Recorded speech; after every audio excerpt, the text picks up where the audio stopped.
Now, the Lord has spoken with me this night. The Lord spoke with me this night, beloved people.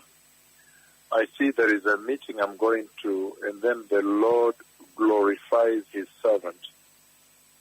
A tremendous amount of glory comes over his servant. The Lord glorifies his servant.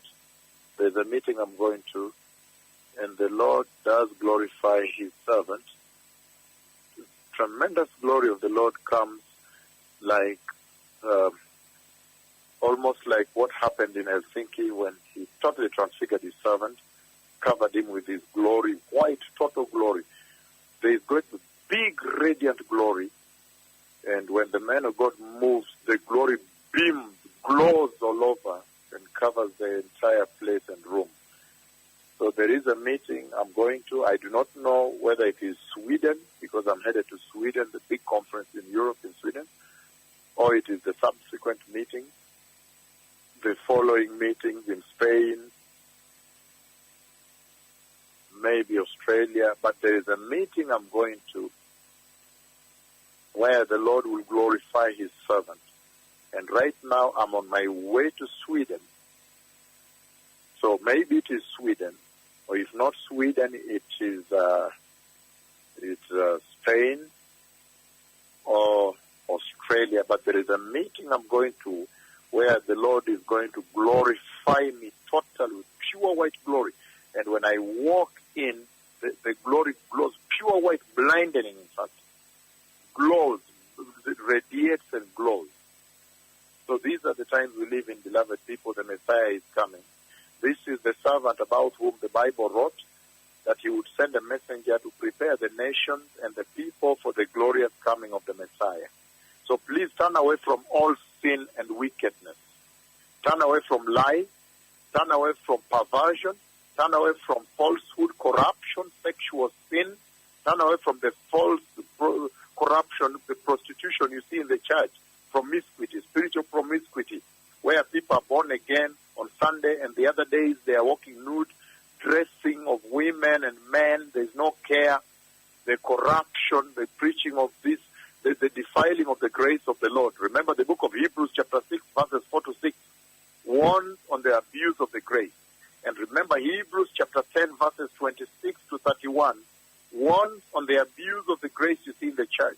And remember 2 Peter chapter 2, verses 19 to 22, warns also on the abuse of the grace.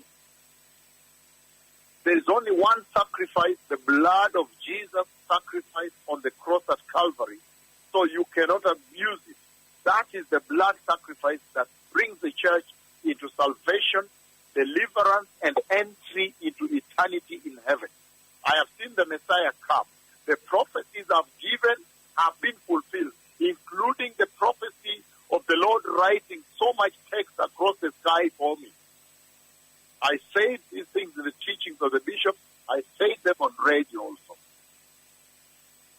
These prophecies have been fulfilled. The Messiah is coming, and he's going to take a holy church, a righteous church, a church which is obedient and faithful, trustworthy, dependable, in the fear of God, in wisdom, integrity of heart, purity. These are beautiful things I'm talking to the church.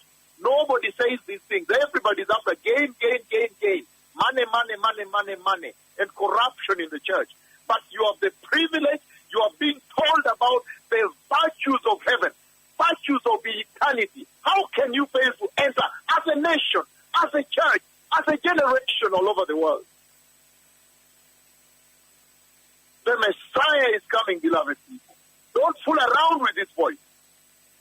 You will go to hell if you fool around. Keep away the wickedness and evil. Choose holiness. Choose righteousness. Choose the fear of God.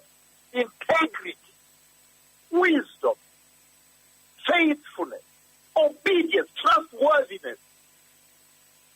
Beyond reproach. Above God. Change your dressing.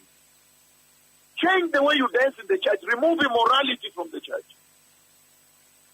Thank you.